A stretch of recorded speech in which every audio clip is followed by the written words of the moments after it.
"Ma'am, we found your soaked child in the park." It was 1 a.m. on a stormy night when a police officer suddenly showed up at my door. I was totally confused. After all, my 2-year-old daughter was peacefully sleeping in her bed. The officer had with him a little girl, around 4 years old, wearing tattered clothes and looking frail. She stared at me trembling with tears in her eyes. The officer showed me a note the girl was clutching and had my name and address written on it. Could it be? I suddenly hugged the little girl, and a flood of memories rushed back into my mind. I am Susan, a 33-year-old housewife. I live with my husband Michael, who is the same age, and our 2-year-old daughter Sarah. We have a happy life together, but I have a past I'd rather not remember.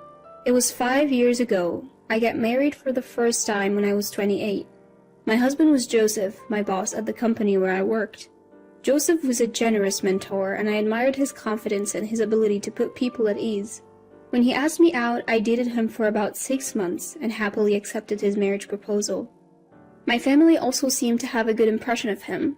In particular, my sister Lisa, who is 5 years younger than me, was thrilled to have a great brother-in-law. Joseph even told me, I was surprised he had such a beautiful and cute sister. Lisa was indeed adorable, both in looks and personality.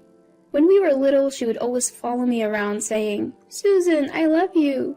We were really close sisters. After getting married to Joseph, Lisa started coming over to our new home more frequently. Joseph is so mature. I really look up to him. The guys around me are just kids in comparison. I'm flattered that a cute girl like you, Lisa, would compliment me. I felt uneasy watching Lisa grow fond of Joseph and my husband seeming to enjoy the attention, but my intuition eventually proved correct. One day, they both vanished, hand in hand.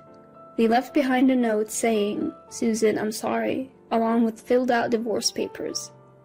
Life can be dramatic, but who really goes through something like having their husband and sister fall in love? Why couldn't they have just been honest with me? I would have been willing to let Lisa have Joseph. If I could utterly despise them, maybe it would be easier. But in my case, that wasn't how I felt. I filed for divorce immediately, ending my brief marriage within a year. The one who saved me from the depths of despair after being betrayed by my loving husband and sister was my current husband, Michael. We had originally met in a college club. Michael proposed to me 3 years ago after supporting me through my recovery, and we remarried. Our daughter Sarah was born, and life had been peaceful. Then, it happened. Suddenly, at 1 a.m., our doorbell rang incessantly. Despite a raging hurricane outside, I got out of bed after patting my sleeping daughter's head, wondering what on earth was going on. With my husband away on business, I peeked outside cautiously and found a police officer standing there. "We found your soaking wet child in a nearby park." "What? My daughter is sleeping in her bed right now." "That's strange. The child has a note with your name and this address. Could you please open the door to confirm?" When I opened the door, standing there were the police officer and a skinny, drenched little girl about 4 years old. She was dressed in tattered clothes. The note she clutched read, "Please take care of this child," and the handwriting looked familiar. I couldn't help but kneel down and take her icy cold hand. Tears filled her eyes as she stared at me and shivered. This girl is... Suddenly I hugged her tightly. Memories flooded back to me. I used to hug my younger sister Lisa, who was 5 years my junior, just like this. The child was the spitting image of Lisa, and there was no mistaking that the handwriting on the note was hers. I told the police, "This child is likely my sister's." But what was such a small child doing alone in the park in the middle of the night? "What's your name?" "Jennifer." "Jennifer? Why were you in the park?" "I came to this house with Mom, then Mom disappeared, so I was looking for her." Young Jennifer couldn't explain any further. Worried, Jennifer shivers every time the howling wind and rain intensify.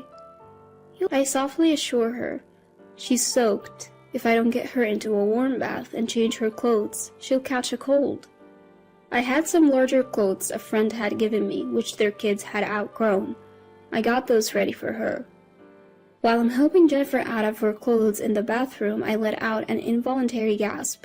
Unbelievably, her body has multiple bruises as if she's been pinched and slapped. My heart tightens thinking what she's been through with such a small body.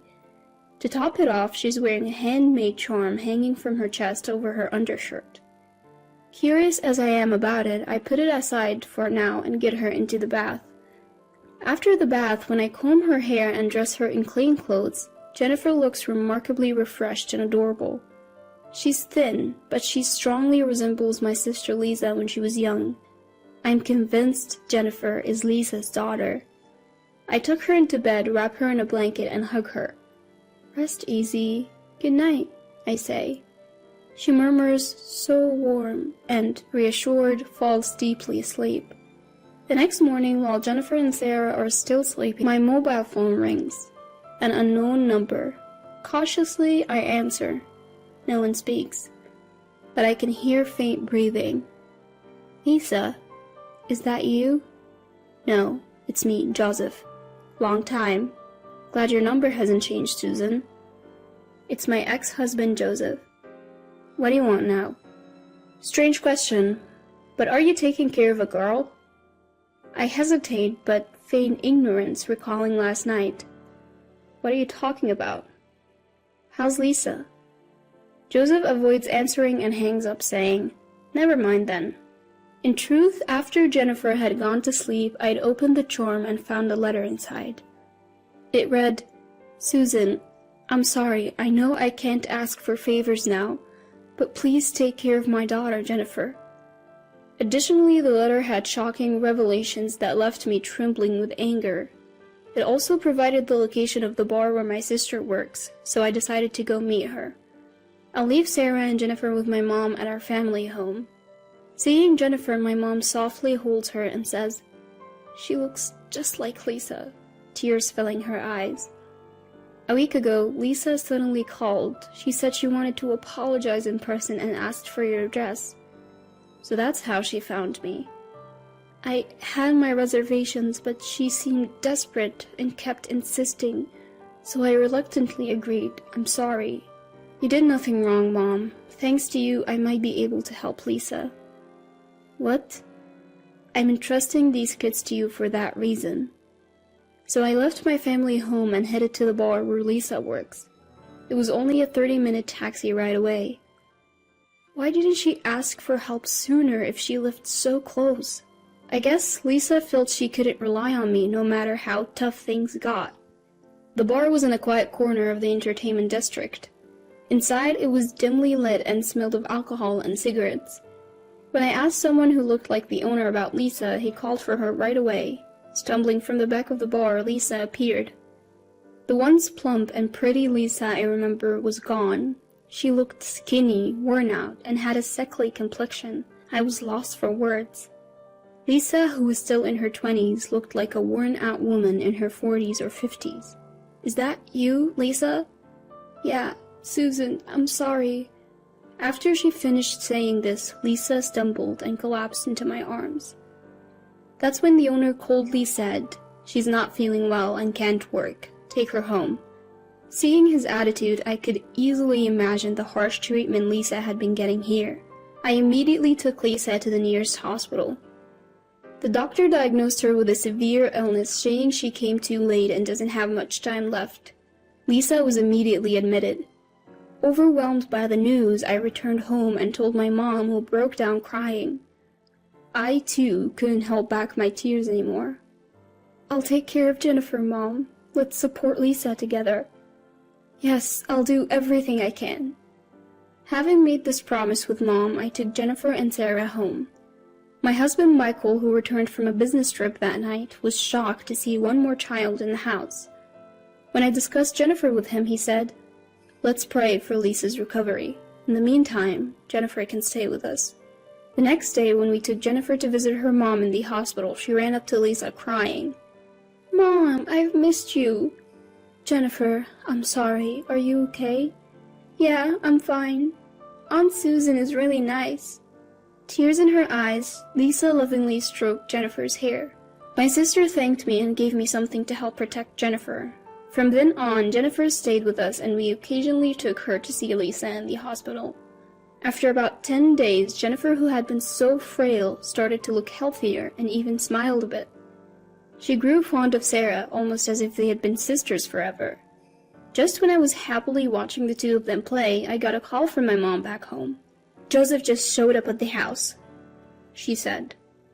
"I am demanding to know where Lisa and Jennifer are. Hand them over right now." "I got scared and gave him your address. I'm sorry. Get out of there before he finds you." I was hurriedly getting the kids ready to leave when the doorbell rang multiple times. Could it be Joseph already? I peered outside, and sure enough, there he was, face red with anger. Seeing him like this, something in me snapped. Despite Lisa withering away, Joseph looked like he'd put in weight, even getting chubby. I opened the door and Joseph immediately started accusing me. "Heard you got remarried and live in a nice house, enjoying the high life, huh?" "That's none of your business," I retorted. "I know Lisa and Jennifer are here. Bring them out now." "Even if they are, I can't hand them over to you." "I need Lisa to work or we don't have money. Bring her out." At that moment, Jennifer burst out and screamed, "I hate you, Dad. You always bullied Mom." "What did you say, you little brat?" Joseph tried to slap Jennifer, but I immediately stepped in between. "Lisa is in the hospital because of you. She's sick because you forced her to work and didn't allow her to get medical treatment." I had read about Joseph's recent behavior in a letter from Lisa that was inside the charm Jennifer was wearing. When Lisa got pregnant, she and Joseph left home together. Soon after Jennifer was born, they were broke and struggling. Joseph then began verbally abusing Lisa and Jennifer, saying, "This is all your fault." He took all the money Lisa earned from her job at a bar and squandered it on gambling and fun. They were left without even food. Eventually, the stress piled up and Lisa fell ill, but they had no money for medical care. My sister had written, "I won't be able to raise Jennifer if things keep going like this. At least I want to save our child." So she thought it would be best to entrust this matter to me. However, when Joseph heard it, far from showing remorse, he spat out foul words. "Lisa and Jennifer are to blame for everything. They ruined my life. It's only right that they make amends. I don't know what sort of life you've been leading, but you've brought all this upon yourself. It's all your own doing." "No, Lisa came on to me. I had no choice but to get involved. It's all her fault." "You got to be kidding me. You're the adult here, and you took advantage of a young girl like Lisa. You've done terrible things to my sister and Jennifer. I'll have you prosecuted." "You have no proof. Still think so after seeing this?" I showed Joseph pictures of Jennifer covered in bruises as well as medical reports saying Lisa also had bruises all over her body. Joseph's face changed for a moment, but he soon began to taunt me again. "See? Women are so foolish. Who's to say who caused those bruises? Especially with Jennifer. It could have been her mother." "You're a despicable man. I have more evidence. Take a look at this." I showed him a mobile phone entrusted to me by Lisa.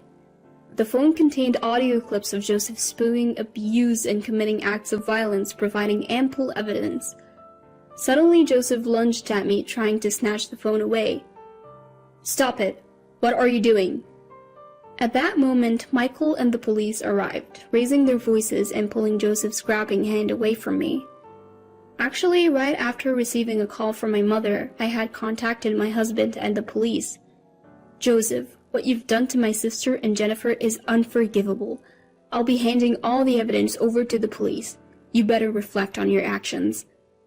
Joseph was immediately taken away in a police car. Michael looked at me with a mix of disbelief and concern, letting out a sigh. "You should have waited for me. What you did was reckless." "I'm sorry, I just couldn't stand Joseph anymore." "Are you hurt?" As he said this, looking me over for injuries, I felt so grateful that I had married this man. That night, we got a call from the hospital. Lisa's condition had suddenly worsened and she was critical. I rushed there with Jennifer. Lisa was barely breathing, but still conscious. "Hang in there. Joseph is arrested now. You're safe." "Susan, I'm sorry, I messed up. Don't say that. I'm the one who introduced you to that horrible man. This isn't your fault, Lisa. Thank you. Please take care of Jennifer. Don't worry, I'll look after her until you get better. You need to hang on. Jennifer gripped Lisa's hand tightly, tears streaming down her face. Mom, Jennifer, I'm sorry. I'll be watching over you from the sky. Be a good girl. Mom, I'll be good. I want to be with you. Mom, Jennifer. And with that, Lisa lost consciousness. My sister passed away quietly the next day. Our prayers went unanswered. If I had stayed with Joseph, my daughter and I might have faced a similar fate. I wonder if Lisa became my stand-in. I can't shake that feeling. After the trial, Joseph was sentenced to prison. My parents filed for compensation and child support from Joseph. His parents apologized for their son's actions and offered to cover the costs. They promised to make him work to pay them back after his release. Jennifer chose to live with us, so we plan to adopt her. The compensation and child support will be saved for her future. Now, Sarah looks up to Jennifer like a real sister.